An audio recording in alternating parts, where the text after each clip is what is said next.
eh, todas estas respuestas que los pueblos dan, pues corresponden a ese horizonte cultural. Es decir, los pueblos prehispánicos tenían una estructura organizativa que no pudo ser desmantelada de un momento a otro.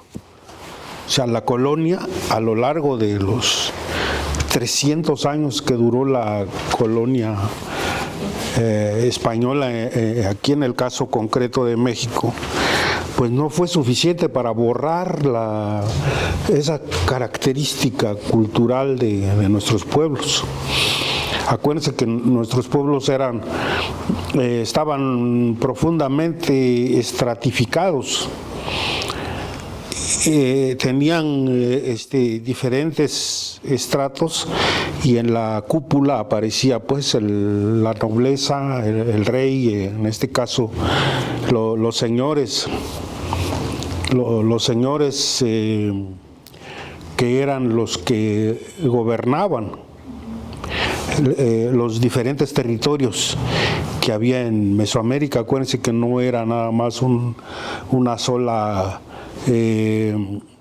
organización social, había muchas expresiones de culturas distintas, los mayas, los purépechas, los otomís, etcétera, muchas naciones que estaban concentradas en el área mesoamericana. Entonces sucede algo que para mí resulta sorprendente, cómo los pueblos fueron negociando, ya sea apoyados en la fuerza, apoyados en sus ejércitos, apoyados en una fuerza real que existía y apoyados en la diplomacia, ¿no? En el caso concreto de nosotros los zapotecos, nunca hubo una guerra frontal con los españoles. Siempre hubo acuerdos, se trató de buscar la parte diplomática del asunto, ¿sí? En una situación un poco diferente, los pueblos mexicas, donde sí hubo un enfrentamiento militar terrible que costó muchísimas vidas, ¿sí? En el caso de los zapotecos, por ejemplo, esta mortandad fue mucho menor, se conservó mucho más la población zapoteca y conservó desde luego sus territorios, su forma de gobierno, etcétera, a tal grado de que hasta la fecha todavía hay figuras jurídicas nombradas en la lengua zapoteca, ¿no? Por ejemplo, los topiles, actualmente en zapoteco le llamamos shado, que es mensajero, el que lleva el mensaje entre el gobierno y la población civil, ¿no? Pero hay también mensajeros de la iglesia, ¿sí? Que son los que están a cargo del templo católico. Pero esa figura se mantiene hasta la fecha, ¿no? Están, por ejemplo, los alguaciles. Los alguaciles son como policías que cuidan, pero la parte rural, la parte de los terrenos, los campos, que cuidan los linderos, ¿no? Hasta la fecha eso está vivo, y ese sistema y ese cargo se mantiene hasta la fecha y forma parte del sistema de cargos, ¿no? Bueno, entonces la autonomía no es un asunto reciente, desde luego que se da una discusión muy fuerte después del movimiento zapatista, pero los pueblos desde mucho más antes han estado peleando por su autonomía, por ser ellos quienes definan los destinos de sus pueblos, resolver sus problemas, dirimir sus conflictos al interior, y para eso se requiere una estructura organizativa sumamente elaborada. Entonces, a lo largo de todo ese tiempo, ellos fueron agregando cosas, quitando cosas y hasta llegar a lo que es actualmente el sistema de cargos. Es muy complejo, por lo mismo que ha tardado muchos años en elaborarse, es muy complejo. Entonces, para retomar lo que dijo el doctor Benjamín ayer, vamos a tratar de hablar del poder, pero junto a los demás elementos que integran la comunalidad. Sí, acuérdense que el poder comunal es una partecita de un todo enorme, que es la comunalidad, donde interviene pues básicamente el territorio como la parte concreta, la parte sólida, donde pisa la gente, donde camina, donde produce, donde realiza sus rituales, etcétera, ¿no? El territorio como una construcción colectiva, eso es lo que le da fuerza. O sea que el territorio no es visto como un pedazo de terreno que yo puedo ir y comprar o rentar, ¿no? O alquilar. No se puede hacer eso. ¿Por qué? Porque ese territorio no es mío.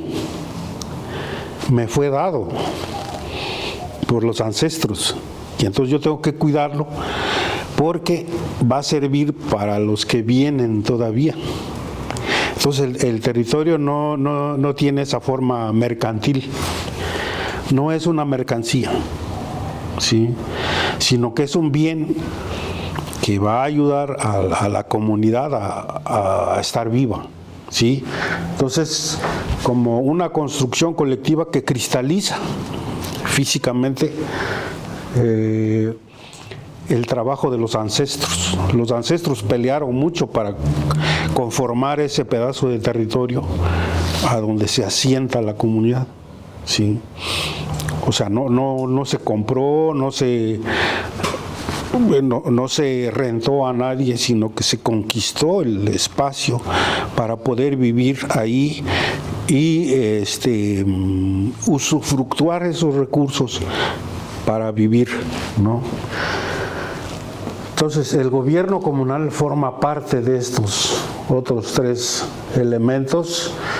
El trabajo se realiza sobre el territorio, pero bajo una administración y un gobierno, ¿sí? El compartimiento de los bienes que se producen igual se comparten en colectivo, ¿sí? Que es lo que también Benjamín les va a hablar próximamente de lo que es el compartimiento social, que nosotros para abreviar le decimos la fiesta, ¿no? Pero en realidad es la transferencia de energía. El ser humano tiene esa capacidad, sus manos producen riqueza y esa riqueza tiende a acumularse. Entonces lo que pasa aquí es que el destino que se le da a ese bien acumulado se comparte con los otros miembros del grupo. ¿Para qué? Precisamente para evitar la acumulación, ¿no? En vez de hacer bombas y misiles, lo que se hace es compartir ese recurso con los demás integrantes de la comunidad. Así fortaleces la comunidad y el conjunto de la comuna ve que no tienes el propósito de subyugarlos, porque concentrar riqueza es subyugar necesariamente. Entonces el trabajo comunal sobre los bienes comunales es para enriquecer la comunidad, ¿no? El poder comunal de manera concreta, ¿sí?, se ejecuta, se realiza a través de un sistema de cargos, ¿sí?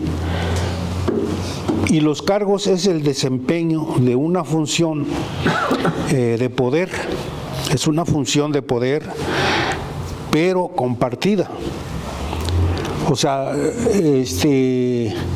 lo que los zapatistas dicen, vamos a mandar obedeciendo. O sea, yo tengo la facultad de decirte tú vas a hacer esto.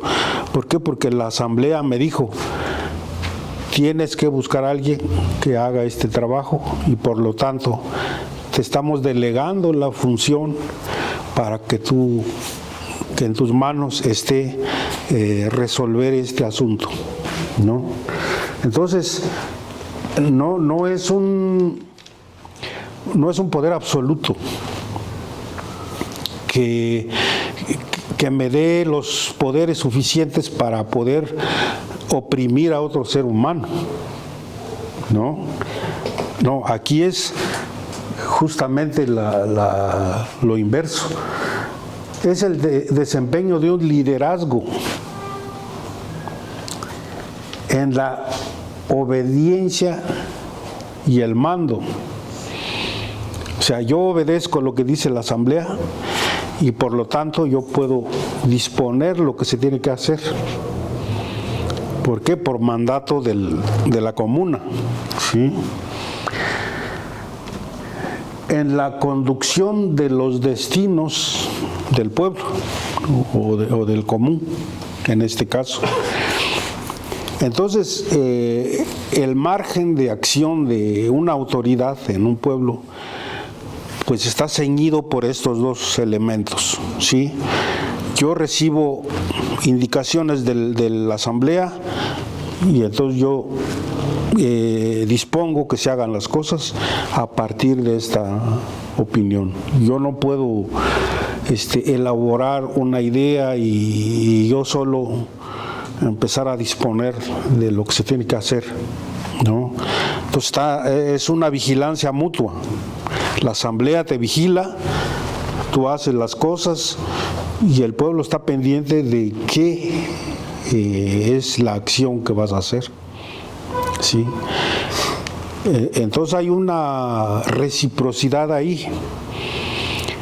El pueblo está despierto, está vigilando qué se hace, ¿no? Y las autoridades están también abocándose al desarrollo de un trabajo. Vamos a poner un camino, una carretera que el pueblo dice que se va a hacer. Bueno, entonces ya busca uno los elementos que coadyuvan a que se haga ese trabajo y ellos están vigilando que se haga bien, ¿no? Bueno, aquí hay una parte muy importante que para mí es sumamente sorprendente. ¿Cómo es posible que exista un poder comunal cuando todo lo que le rodea es adverso? Sí. Fíjense, nosotros en el caso mexicano padecemos dos tipos de colonialismo: el colonialismo externo, de fuera, pero también padecemos una especie de colonialismo interno. O sea, tenemos nuestros propios colonizadores aquí adentro, ¿sí? Y entonces eso complica las cosas porque es un doble sufrimiento, vamos a decirlo así, y es una preocupación doble para el caso de nosotros, porque hay que cerrar filas, ¿no? Acuerparnos en un solo propósito, que es básicamente esa autonomía, mantener esa autonomía a contracorriente, porque todas las leyes están hechas para sostener la propiedad privada, para sostener la acumulación privada, y en el caso de nosotros es lo opuesto, ¿no? Entonces hay un poder comunal como punto de articulación entre los pueblos originarios y la sociedad occidental, ¿sí? Ese poder comunal que emana del pueblo está constantemente asediada por las leyes de la República, por las leyes del Estado, ¿no? Pero al mismo tiempo tenemos la acción de la comunidad que te llama la atención, te comprime. Entonces hay dos fuerzas, como una operación sándwich, que comprime a las autoridades comunales. Por el lado del pueblo te exigen, ¿no? Haz justicia, fíjate que tienes que hacer. Por ejemplo, con las sectas pasa mucho, ¿sí? No quieren dar cargo y las sectas religiosas se apoyan en la Constitución. En la Constitución dice que nadie puede dar servicio gratuito, tienen que dar servicio, pero se les tiene que pagar su salario.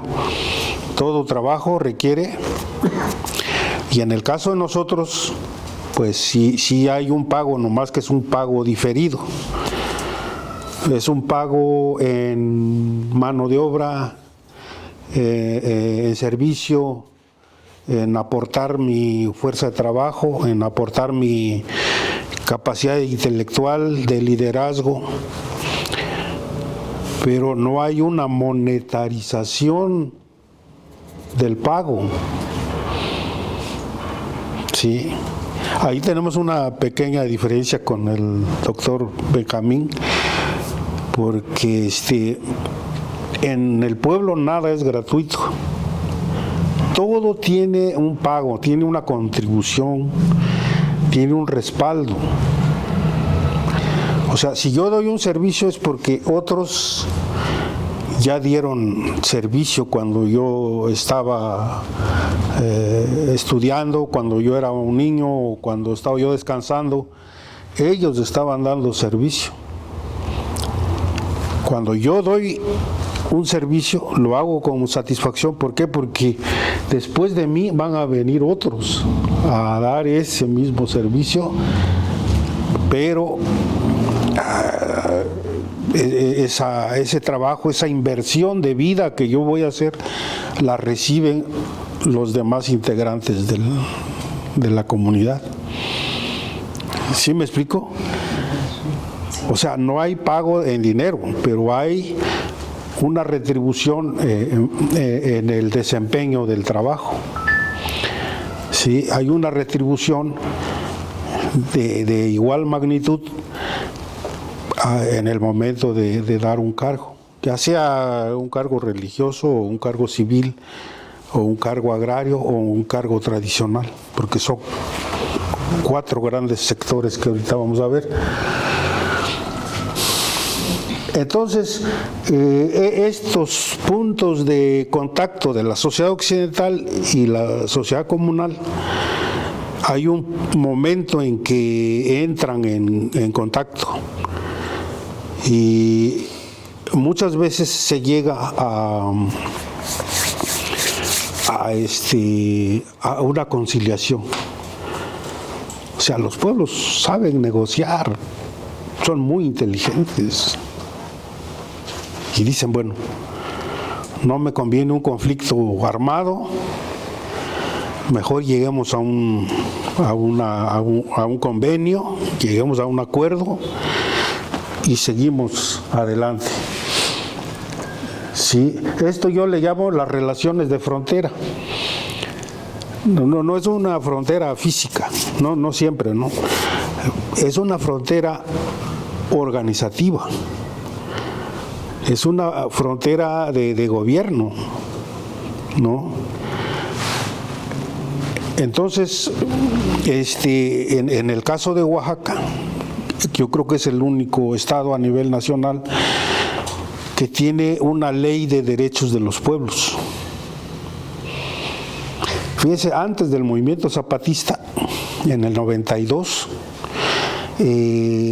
se fundó esta ley, se creó esta ley, la ley que nace primero como una ley electoral, en donde se acepta la presencia de formas de gobierno, formas de elección propias de los pueblos, que se da básicamente a través de la asamblea, a través del consenso,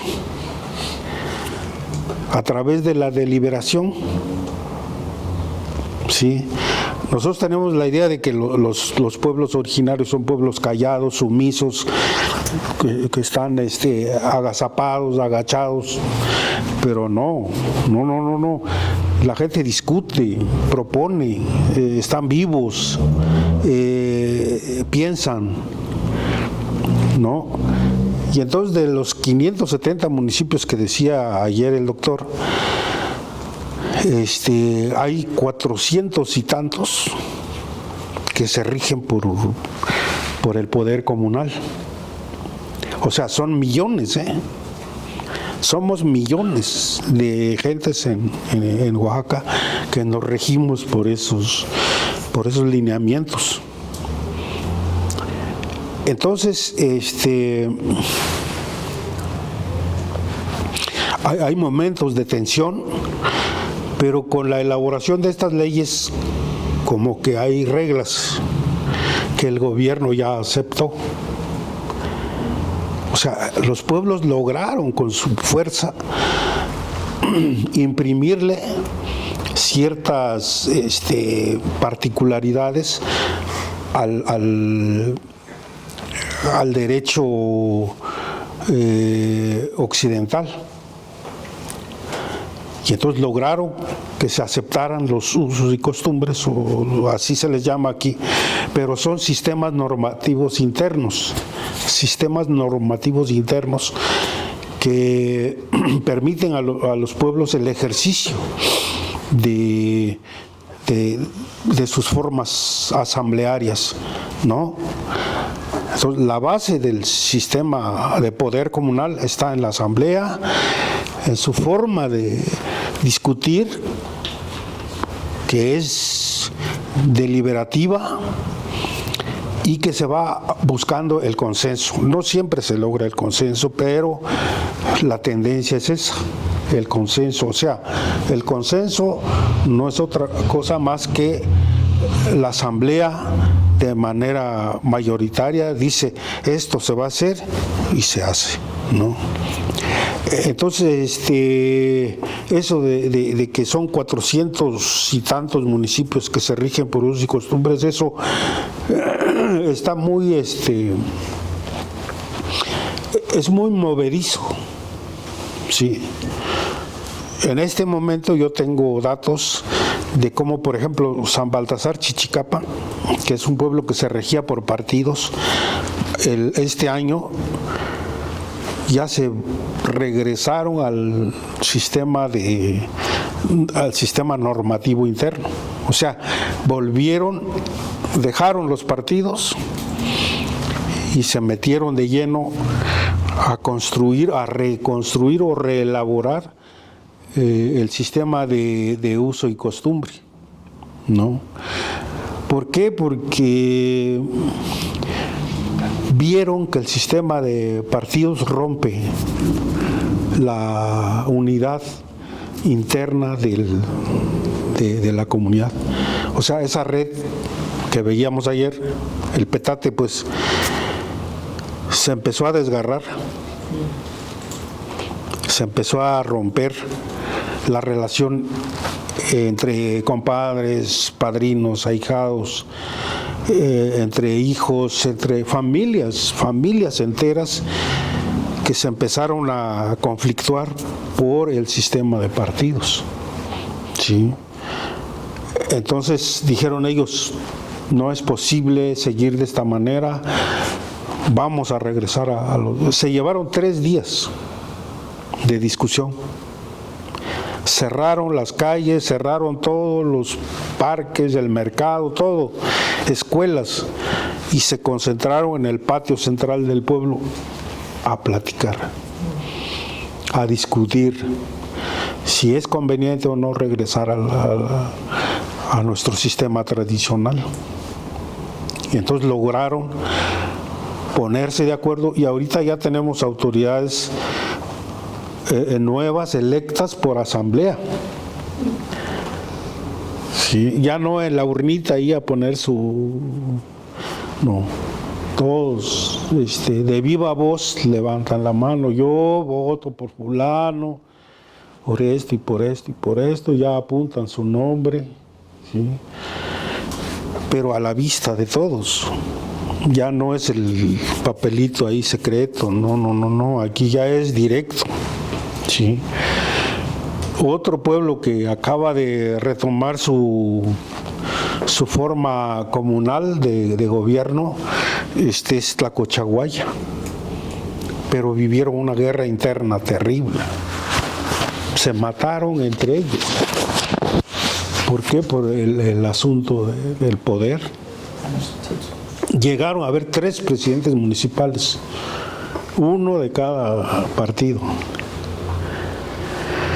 Y entonces dijeron, no es posible, tenemos que regresar a esta forma de vida que es más sana, más llevadera.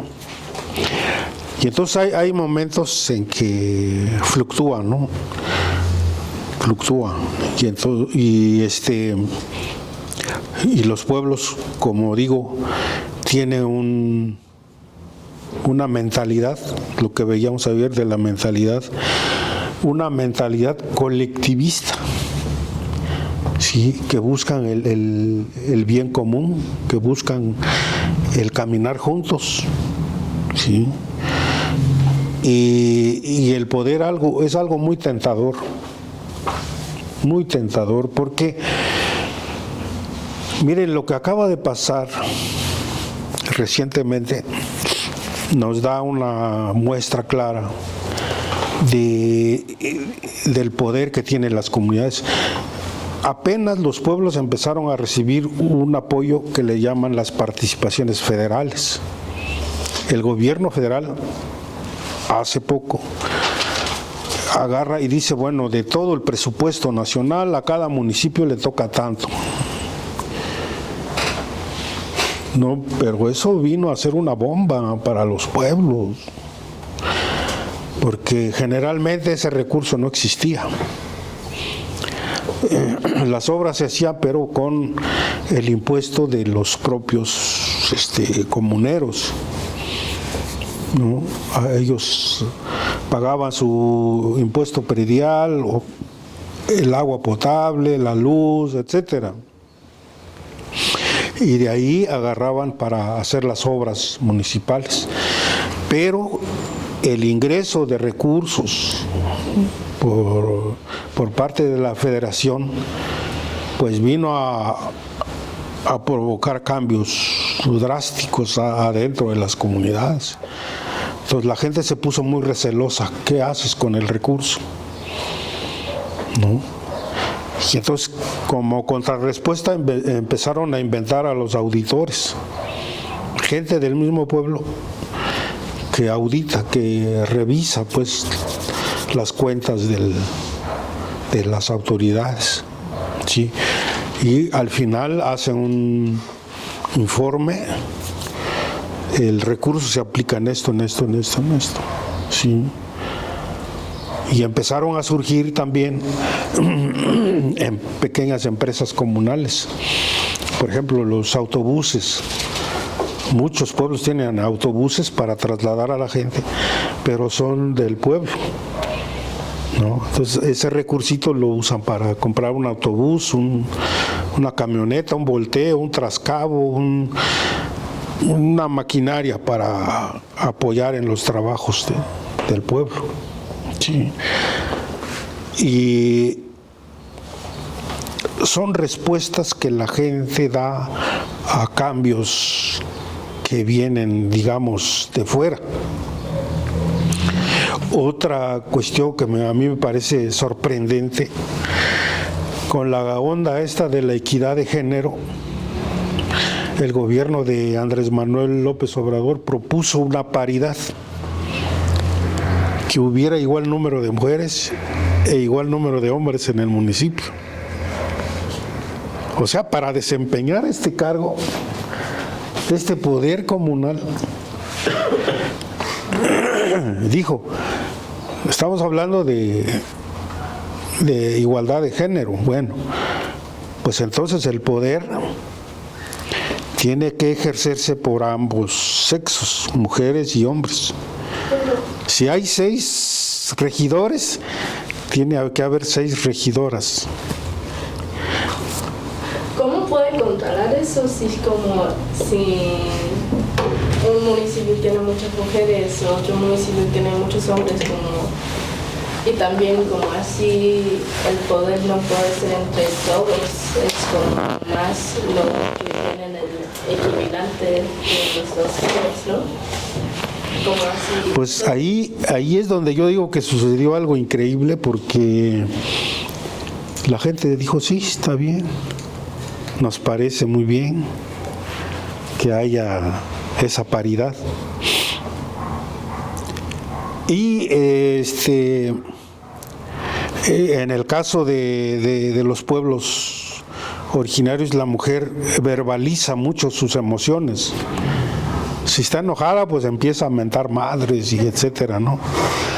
Y igual, si es emotiva, pues empieza a externar sus opiniones. Entonces,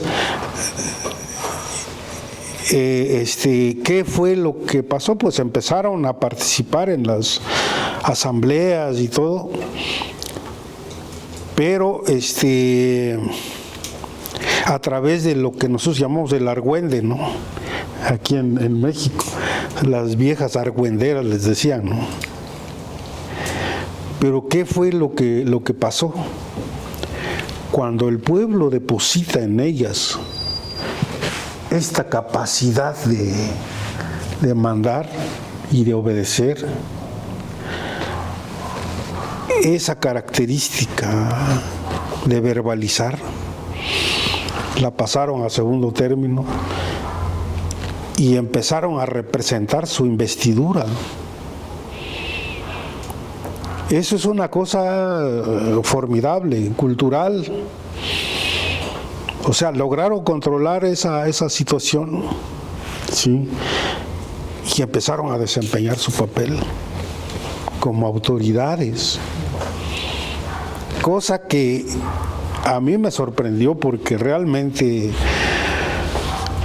no teníamos nosotros antecedentes de que las mujeres como tal participaran en el gobierno. Sin embargo, lo hicieron. Lo están haciendo, sí, con muy pocos problemas realmente, porque la mujer, en el caso de nosotros, representa, digamos, el aspecto de una mujer dócil, entregada a su trabajo, que es más honesta en su desempeño, etcétera. Entonces, todas estas cualidades se transfirieron en el momento del desempeño del poder comunal. Empezaron ellas a desempeñarse de acuerdo a lo que es la costumbre, el respeto. Ya tenían que darse a respetar. Ya no echar madres, ¿no? Por todos lados. Se controlaron, retomaron la investidura para la cual fueron electas, y fue un éxito. ¿Por qué? Porque efectivamente los hombres, sí hubo un momento en que rebasaron sus ámbitos, ¿no? Sus expectativas, digamos, y la presencia de la mujer los vino a controlar, sobre todo por el asunto del alcohol, el alcoholismo. Cuando son puros hombres, pues nos dedicamos a chupar ahí, pero ya estando la mujer es muy difícil, como que hay un autocontrol, ¿no?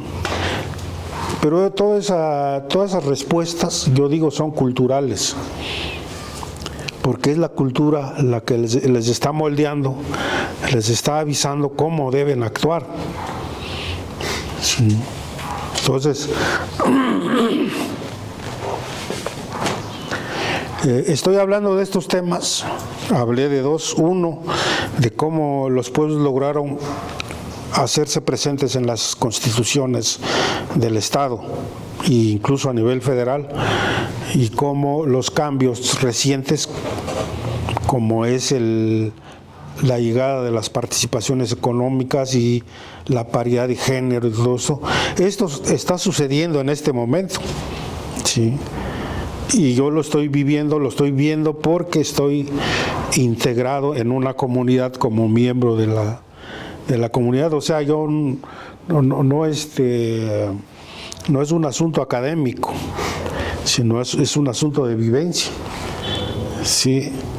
O sea, no me mueve para entender todo este proceso, pues el asunto de la academia, ¿no? Sino que estamos viviendo palpablemente todos estos procesos.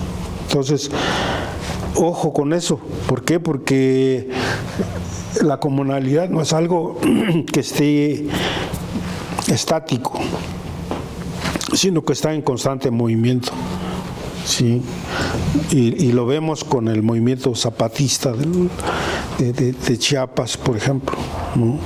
En el caso de Oaxaca vivimos en el 2006 un movimiento de corte popular, donde participaron las comunidades, participaron los estudiantes, la gente de las colonias de aquí de Oaxaca, que muchas vienen de los pueblos de alrededor y que se vinieron a asentar acá.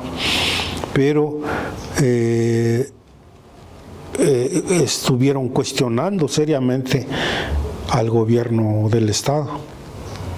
Sí, ¿por qué? Porque hubo ese choque otra vez, ¿no? Entre los pueblos y la sociedad occidental, que pues tiene su sede en Oaxaca, ¿sí? Básicamente, y ellos son los que gobiernan aquí en la ciudad, ¿no?